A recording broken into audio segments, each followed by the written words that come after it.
నమస్తే, welcome to CM today. నేను మీ మధు. ఈటెల రాజేందర్, బండి సంజయ్ వీరిద్దరి మధ్య గొడవ ఏ తారస్థాయికి ఉంటుందంటే పచ్చగడ్డి వేసినా సరే భగ్గుమనే తారస్థాయికి ఉందన్నమాట.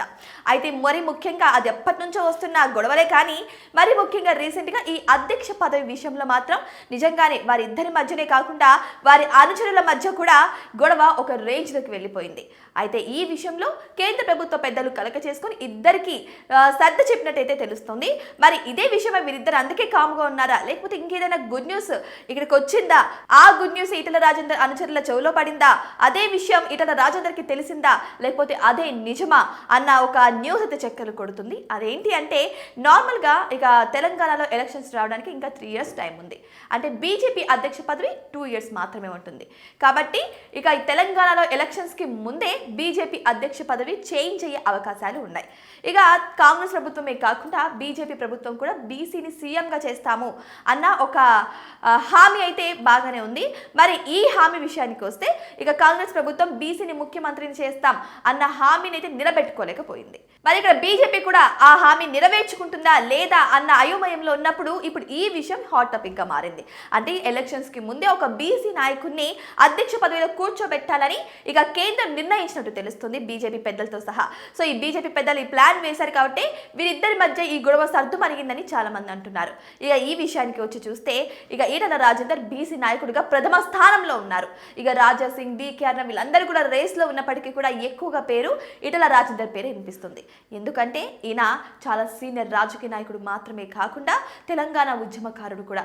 ఇక బీసీ నాయకుడు కాబట్టి తెలంగాణలో బీసీల రిజర్వేషన్స్ ఎక్కువ ఉన్నాయి కాబట్టి ఈయనకు కూడా ప్రజల మద్దతు ఎక్కువగా ఉండే అవకాశాలు కూడా ఉన్నాయి. ఇక చూసుకుంటే ఒకప్పుడు డిపాజిట్లు కూడా లేని బీజేపీ రీసెంట్గా 8 ఎంపీ స్థానాలను కూడా గెలిచింది.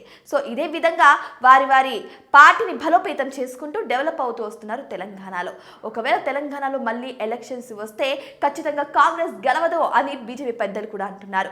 ఇక ఇదే విషయమై ఇక నెక్స్ట్ అధ్యక్ష పదవి ఈటెల రాజేందర్కే అని చాలా మంది అంటున్నారు. బట్ ఇది ఎంతవరకు నిజమనేది ఇంకా క్లారిటీ రాలేదు. ఇక క్లారిటీగా స్పష్టంగా కేంద్ర పెద్దలైనా చెప్పాల్సిందే, లేకపోతే ఈటెల రాజేందర్ అయినా చెప్పాల్సిందే. సో వీరిద్దరు ఇంకా మీడియా ముఖంగా చెప్పలేదు కాబట్టి ఇది జస్ట్ ఒక నానుడిగానే నిలిచిపోయింది. ఏదేమైనా సరే ఇక ఈటెల రాజేందరే అధ్యక్షుడు కావాలని చాలా మంది కూడా కోరుకుంటున్నారు. ఇదే విషయమై చూసుకుంటే ఈటెల రాజేందర్ అంటే ఇప్పుడు బీజేపీ అధికారంలో లేకపోయినప్పటికీ కూడా ఆయన ఒక ఎంపీ స్థానంలో ఉండి కూడా అక్కడ మంత్రి అయినటువంటి పొంగులేటి శ్రీనివాస్తో మీటింగ్ అయ్యి ఇక ఆయన యొక్క నియోజకవర్గాన్ని డెవలప్ చేసుకోవడానికి ఎంతగానో కృషి చేస్తున్నారు. కానీ ఈ మీటింగ్ మధ్య కూడా చాలా పుకార్లు చక్కర్లు కొట్టాయి. కానీ వీటన్నిటికీ పులి స్టాప్ పెడుతూ కేవలం మా నియోజకవర్గ అభివృద్ధికి మాత్రమే ఈ మీటింగ్ జరిగిందని ఈటెల రాజేందర్ ఆ విషయానికి పులి స్టాప్ పెట్టడం జరిగింది. సో ఇదే విషయమై ఎప్పుడు కూడా ప్రజల మధ్య ఉంటూ ఆయన అంటే బీజేపీకి అధికారంలో లేకపోయినప్పటికీ కూడా ప్రజల యొక్క బాగోగులు దగ్గరుండి చూసుకుంటున్నారనే ఒక టాక్ వినిపిస్తుంది ఆయన నియోజకవర్గంలో. సో ఇదే విధంగా చూసుకుంటే ఈటెల రాజేందర్కి అయితే బీసీ ప్రజల మద్దతు అయితే ఎక్కువగా ఉంది కాబట్టి నెక్స్ట్ అధ్యక్ష రేసులో ఈటెల రాజేందరే ఉంటారని అందరూ కూడా భావిస్తున్నారు. సో నిజంగానే ఇది నిజమైతే బాగుంటుందని కూడా చాలా మంది అనుకుంటున్నారు. మరి ఈ విషయం ఈటెల రాజేందర్ దగ్గరికి వచ్చిందని అందుకే ఈ గొడవలు సర్దుమణిగాయని చాలా మంది అంటున్నారు. మరి ఈ విషయం గురించి మీరేమనుకుంటున్నారు?